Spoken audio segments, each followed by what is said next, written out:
জল জমে গেছে।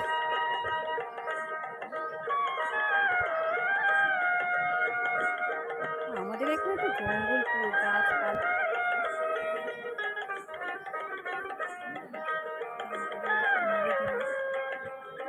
মেলার সময় পাবে। দেখো ভাত, এই যে বড়া, এই বড়া ভাজা, কুমড়ো বড়া ভাজা, পোস্ত আর পেঁয়াজ আর লঙ্কা। আর যাচ্ছে দিদার সঙ্গে যাবে। আর এখানটা দেখলে খুব সুন্দর বানিয়েছে। আর এইগুলো এমনি এটা এমনি কেনা ব্লাউজ, এগুলো ফিটিংস করার জন্য দিয়েছিলাম। আপনাদের ফিটিংস করে দিয়েছে, এগুলো সব দেখতে। সুপ্রভাত বন্ধুরা, তোমাদেরকে জানাই আমার অনেক অনেক আন্তরিক ভালোবাসা এবং শুভেচ্ছা। তো দেখো, আজকে সকাল থেকে ব্লগটা শুরু করলাম। সকাল থেকে এত হাওয়া বইছে আর মেঘটা আজকে মুখ ভার করে আছে। দুদিন ধরে তো প্রচণ্ড বৃষ্টি হয়েছে, আর আজকে সকালবেলা থেকে এত সুন্দর হাওয়া দিচ্ছে, মনে হচ্ছে চুপচাপ আকাশের দিকে তাকিয়ে বসে থাকি। তা বললে কি চলবে? তা বললে পেট চলবে না, বলো? এই জন্য এই ঝিঙে কাটতে বসে গিয়েছি। মাছ ফাছ আনতে পারিনি, এখন আর কদিন মাছ হয়তো হবে না। ডিম করব, আজকে আর ডিম করলাম না। আজকে সবজি ছিল, তা ভাবলাম যে একটু ঝিঙে আলু পোস্ত করি, তো এই জন্য ঝিঙেটা কাটছি। আর আমি যখন তরকারি করি তখন একটু বেশি করে করি, যাতে একটু তরকারি মাঝে মাঝে বাপের বাড়িতে দিতে হয় আর দুদিন হয়ে যায়। আমি একটুখানি বেশি করার চোখ আছে, জানো তো আমার। দুজন মানুষ পরে অল্প করে করলাম তাও কিন্তু নয়। আর আমি তরকারিটা একটু বেশি খাই ভাতের থেকে, এজন্য আমার বর হয়তো অল্প খায়, কিন্তু আমি একটু বেশি খাই। ভাতের পরিমাণ অল্প, কিন্তু তরকারিটা একটু বেশি থাকে, এরমভাবেই খাই। আর শাকসবজি আমরা অনেক খাই, শাকসবজি যতটা পারি খাওয়ার চেষ্টা করি, কিন্তু সবই তো ভেজাল, তোমরা তো জানো বর্তমান যুগে। তাও মানুষ যতটা পারে শরীরটাকে ঠিক রাখার চেষ্টা করে, যা পাওয়া যায় ফল, তারপরে শাকসবজি আর মাছ তো হাতই দেওয়া যাচ্ছে না, এত বিশাল মাছের দাম। আমাদের মতো পরিবারে প্রতিদিন মাছ খাওয়াটা একটা বাহুল্যতার সামান্য হয়ে যায়।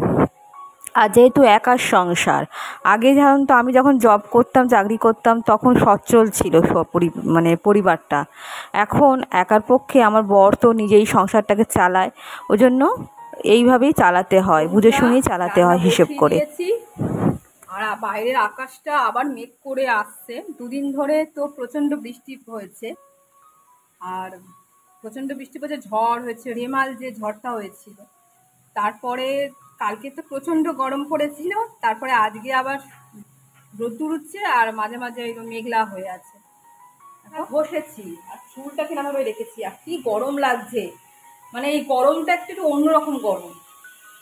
হ্যাঁ, চ্যাপ করছে, আর্দ্রতা বেশি, আর ভাল লাগছে না, শরীরটা যেন খারাপ লাগছে।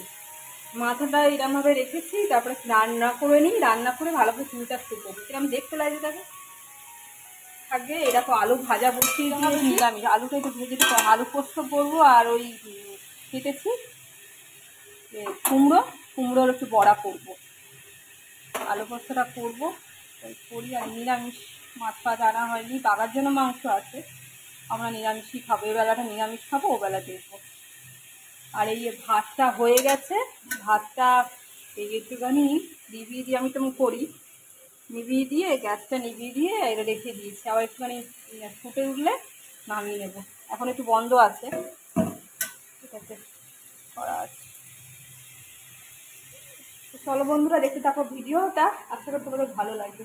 চুলটা দেখো পুরো ভিজে গেছে, শ্যাম্পু দিয়েছি মাথায়।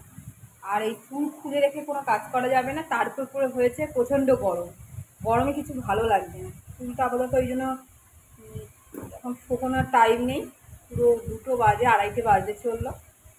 তাই রান্নাটা করছি, রান্নাটা সারি। দুদিন ধরে ঝড় বৃষ্টি হলে কি হবে, গরম কিছুতেই কমছে না। আর এত গরম লাগছে, আর যেহেতু মাথায় শ্যাম্পু করেছি, তো মনে হচ্ছে চুলগুলো একটু খুলে রাখলে ভালো হয়, চুলটাও শুকিয়ে যায়। কিন্তু কি করব, আর রান্না করতে তো চুল খোলা যাবে না, আর অস্বস্তি লাগে চুলটা খুলে রাখলে। তো যাকগে, এই দেখো একদিকে আলু পোস্ত হয়ে গেছে, পোস্তটা দিয়ে দিলাম, যেমনভাবে করে আর কি। এটা ঝোল ঝোল রাখবো, এটা একদম ভাজা ভাজা করব না, এটা ঝোল ঝোল রাখবো। আর আমি আবার পোস্ততে একটু পাঁচফোড়ন আর তেজপাতা ফোড়ন দিয়েছি, সবাই তো দেয় না, তাইও বললাম আমি। পাঁচফোড়ন, কালো জিরে আর তেজপাতা, শুকনো লঙ্কা, এইটা হচ্ছে ফোড়ন দিয়েছি, খেতে খুব সুন্দর হয়। আর মানে তেজপাতাটা দেওয়ার জন্য একটা ফ্লেভার আসে সুন্দর। আর চাটনিটা তো প্রিয়, চাটনিটা করতেই হবে। এখনও 2টো আম ফ্রিজের মধ্যে পড়ে আছে। তারপরে দেখো এই বড়াটা বানিয়ে নিলাম। এই বড়া খেতে কি ভালো লাগে, আর কিছু লাগে না, এই বড়া দিয়েই যেন ভাত খাওয়া হয়ে যায়। কুমড়োর বড়া, আমাদের বাগানে হচ্ছে 2টো কুমড়ো গাছ, 2টো নাকি 3টে কুমড়ো গাছ আবার হয়েছে, কিন্তু যা ধীরে ধীরে ইঁদুর আছে না, কি বলবো, আবার পুরো একদম বড় বড় খরগোশের মতো বড় বড় ধেড়ে ইঁদুর, ওরা হচ্ছে কুমড়ো হয়তো হতে দেবে না। আর পুরো ওয়েদারটা না পুরো মেঘলা করে আছে, তাই ভাবছি দেবো কি দেবো না, দিয়েই দিই, বৃষ্টি আসবে তাহলে করা যাবে। আর গরম পড়েছে তো ভালো লাগছে না একদম, এখনো খাইনি। এবার এই জামা কাপড়গুলো মেলবো, মেলে তারপর খেতে বসবো। ভালো লাগছে না গরমে, ও এখনো কাজ থেকে ফেরিনি,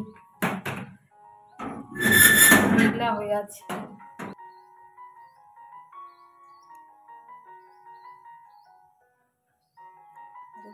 বৃষ্টি হয়েছে কদিন, অনেকটা জল জমে গেছে।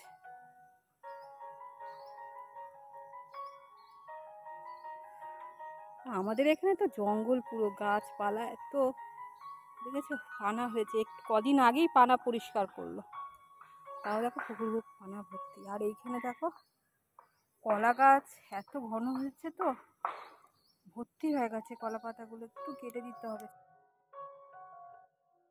প্রতিদিনের সংসারে একঘেয়েমি কাজের মধ্যে মাঝে মাঝে যদি ছাদে উঠে প্রকৃতির এই শোভা দেখতে পাই, তো চোখ আর মন দুটোই সার্থক হয়। তাই তো চলে আসি মাঝে মাঝে, তোমাদেরও দেখাই। এই দেখো সবুজ সবুজ, এই যে পেঁপে গাছটা, এটা হচ্ছে আমাদের পেঁপে গাছ। 2টো পেঁপে গাছ হয়েছিল, একটা পেঁপে গাছ চুরি গেছে। পেঁপে গাছ চুরি হয়েছে কি বলতো, পাশের বাড়িতে ওই শ্যামলদাদের বাড়িতে কাজ হচ্ছিল, এবং ওরা তো স্কুলে বেরিয়ে যায়, আর সেদিনকে মনে হয় আমরা দুজনে কেউ ছিলাম না। তারপরে বাইরে থেকে ঘুরে এসে দেখলাম যে একটা পেঁপে গাছ নেই, তার মানে মিস্ত্রিদের মধ্যে কেউ একজন নিয়েছে, মানে ওরাই নিয়েছে। তো যাকে একটা পেঁপে গাছ হয়ে আছে, আর তাতে 2টো পেঁপে হয়ে আছে, তোমরা দেখতে পেয়েছো কিনা জানি না। আর মুকুল ধরেছে, ফুল ধরেছে দেখতে পেলে, তো বেশ ভালোই। গাছে মানে বাড়িতে যদি পেঁপে গাছ রাখা হয় আর এই কাঁচকলা গাছ, এই 2টো যদি রাখা হয় তাহলে সমস্ত রোগী উপশম হয়। আর এই যে পাশের জমিটা, এই যে ধর নচিদাদের জমি, এখানে নারকেল গাছ হয়ে আছে, কলা গাছ, তারপরে আরও কাঁঠাল গাছ। সেই কাঁঠাল গাছে ছোট ছোট এঁচড় হয়ে আছে, একটা এঁচড় মনে হয় দিয়েছিল অনেক দিন আগে। আর এঁচড়গুলো এত সুন্দর ঝুলে আছে, পাকলেই কাঁঠাল হবে। তবে এই ঝড়ে অনেকগুলো ক্ষতিও হয়ে গেছে, গাছপালা অনেক ভেঙে গেছে। দেখো ভাত, এই বড়া, এই বড়া ভাজা, কুমড়ো বড়া ভাজা, পোস্ত আর পেঁয়াজ আর লঙ্কা, আর এই কালকেকার একটু ডাল টক ছিল, সেই ডালটা অল্প নেব আর ওর জন্য রেখে দেবো। গরমে পুরো জামা টামা সব ভিজে গেছে, চুলটাও শুকোয়নি, খাবো, খেয়ে নিয়ে চুলটা খুলে তবে শোবো। তো আজকে আর টেবিলে বসিনি, একা খাচ্ছি তো, টিভি দেখতে দেখতে তলাতেই খাচ্ছি। তো এইগুলো হচ্ছে নিয়েছি, আজকে সমস্ত রান্নাগুলো হয়েছে। আজকে সারাটা দিন বলতে গেলে আমার একাই কেটেছে, নিজেই সমস্ত কিছু রান্না করলাম, ভালো ভালো জিনিস, আর নিজেই দুপুরবেলা খেতে বসে গেলাম। কিছু করার নেই, ওর যা কাজের চাপ আজকে, আর না ও সারাটা দিন ফেরেনি, আস্তে আস্তে সেই 6:30 কি 7টা এরকম হয়ে গিয়েছে। কারণ এই যে ঝড় হলো, এই ঝড়ে তার ফার ছিঁড়ে সমস্ত কিছু লণ্ডভণ্ড হয়ে পড়েছিল, সে সমস্ত কাজ করতে করতে ওরকমই সন্ধে হয়ে গিয়েছিল। আর তারপরে আমি বিশ্রাম নিলাম, বিশ্রাম নিয়ে এই সমস্ত কিছু জামা কাপড়গুলো ভাঁজ করে রাখছি। আর পাশেই যে কল যে জল আসে নিয়ে আসি, কারণ এরপরে হচ্ছে আর আনা যাবে না, থাকবে না জল। আর দিনের বেলা যা গরম, ওই জন্য ভাবছি এই দুটো বালতি তো ভরে আনি, আর তারপরে ওকে বলবো ড্রামটা ভরে আনতে। আমার যেটুকু মানে সাধ্য মতো আমি এই দুটো বালতি অন্তত ভরে নিই, ঠাকুরের দুটো বালতি। প্রচণ্ড গরম পড়েছে, মনে হচ্ছে চুপচাপ শুয়ে থাকি, ভালো লাগছে না এত গরমে। পাখা নিচে কোনো কাজ করতেও যেন ইচ্ছে হচ্ছে না, কিন্তু করতে তো হবে। সন্ধে দেওয়া হয়ে গেছে, এবার এই জলগুলো আনলে হয়ে যাবে। চা করিনি, চা করতে হবে। যাচ্ছে দিদা, যাচ্ছে দিদার সঙ্গে যাবে। আর এখানটা দেখলে একটু আগে মা এসেছিল, মা এই সময়টা আসে আর এই সময়টা ঠান্ডা থাকে আর ভালোও লাগে, ওই জন্য মেয়ের সঙ্গে একটু গল্প করে এবার বাড়ির দিকে যাচ্ছে। আর বাঘাও দেখো আনন্দের সঙ্গে মার পেছন পেছন চললো। তারপরে মা চলে যাওয়ার পর আমি এই জামা কাপড় নিয়ে বসেছি, কালকে একটা জিনিস করব, সেজন্যই ঘরটা একটু গুছিয়ে নিচ্ছি, মোটামুটি যতটা সম্ভব গুছিয়ে নিচ্ছি। আর বড় ফ্যানটা চালিয়ে দিয়েছি, স্ট্যান্ড ফ্যানটা, যাতে কষ্ট না হয়। ওরম দাঁড়িয়ে দাঁড়িয়ে করতে খুব কষ্ট লাগে। এবার রিল্যাক্স হয়ে প্রত্যেকটা কাজই তো সংসারে করতে হবে, কিন্তু সেইগুলো করতে হবে যাতে মাথা ঠান্ডা রেখে আর শরীরকে কষ্ট না দিয়ে। এই দেখো ব্লাউজগুলো কি সুন্দর, দেখো দুটো যে চিকন যে ব্লাউজগুলো এটা কিনেছিলাম সেল থেকে, সেইগুলো সমস্ত ঝর্ণাদি, পাশের ঝর্ণাদির বাড়ি, উনি হচ্ছেন ফিটিংস করে দিয়েছে। আর এই বাটিক প্রিন্টের ব্লাউজটা এত সুন্দর বানিয়েছে না, আমার এত ভালো লেগেছে। খুব সুন্দর ব্লাউজ বানাতে পারে। আমি এরপরে না ব্লাউজ বানাতে গেলে ওনার কাছ থেকেই করব। তো ব্লাউজগুলো তোমাদের দেখাচ্ছি, এত সুন্দর ব্লাউজ, আর ওনার কাছে মাপ দেওয়া ছিল, সেজন্যই আরও সুবিধে হয়েছে। তো এইগুলো ভাঁজ করে আলমারিতে রেখে দেব। তো বন্ধুরা, ভিডিওটা এখানেই রাখছি। যদিও ভিডিওটা একটু ছোট হয়ে গেছে, তোমরা প্লিজ অ্যাডজাস্ট করে নিও। এর পরের ভিডিও মোটামুটি একটু বড় করব।